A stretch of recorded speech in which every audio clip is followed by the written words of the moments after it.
while I'm sat here in front of the Opera House in Marseille, southern France, I thought it'd be a good opportunity to talk about this here action camera I use and why I use it and why it's so important in this day and age. Yeah.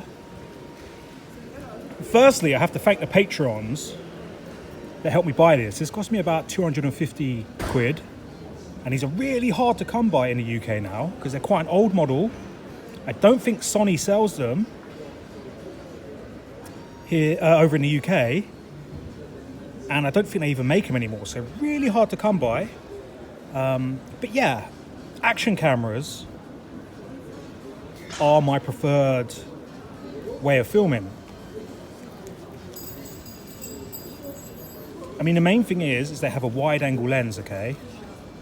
So as long as you're genuinely, pointing in the direction that you want, you should capture any action in the surrounding areas. Okay, that's one thing. Now, why I went with Sony is because Sony has the best microphones and the best stabilization system. This is the best, even though it's 8 years old, this is still the best action camera out there. I'm sure a lot of the action camera connoisseurs are going to disagree with that, but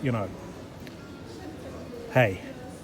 Now, yeah, like I was saying, it's got the best microphone. It's got a microphone on the front and a microphone on the back, so it picks up all the surround sounds. It also, if you wanted to, let me take the back off here, you could put in a 3.5mm microphone jack. You could put in a microphone. You could pretty much film a whole, film on this. You could set up a whole YouTube career on this if you really wanted to. Yet again, another bonus with the Sony is they already have the 1/4" screw, which means you can just, put it onto anything. Whereas all the rivals like DJI and GoPro, you have to buy attachments, and it's all a big money maker, and they're flimsy things that break and so on. Sony already has that. But the main thing is that these all save to a micro SD card. Yeah? Because in this day and age, you cannot trust Apple or Android or Google, any smartphone you can't trust with important images because they just delete them all. I've experienced that myself. They're saved to the cloud, people get hold of them. No one gets hold of this until I upload it onto a smartphone or a smartphone device. And no one can go in and manually delete my micro SD card. So I've still got my micro SD card from when I went to Ukraine. Funny enough, this is the same one that I used on my first trip in Paris. And it's actually running low. There's only about 30 minutes left on it, so I need to buy a new micro SDS card. But as long as you film in like HD or lower, there's no need to film in 4K. There's just no need. It's unnecessary.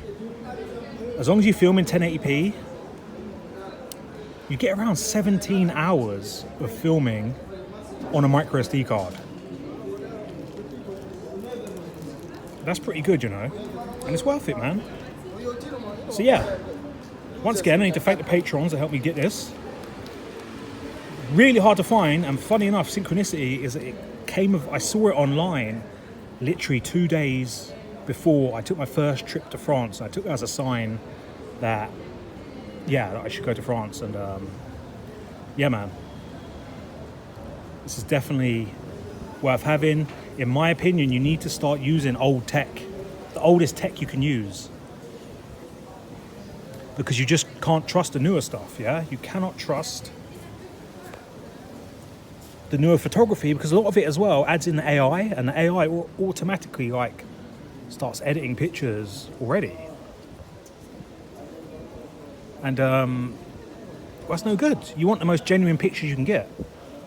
A lot of these viral videos going around of Mandela effects where people are filming stuff with really old retro phones. That's what I'm talking about. It's that same sort of thing. So yeah. This is very, very handy.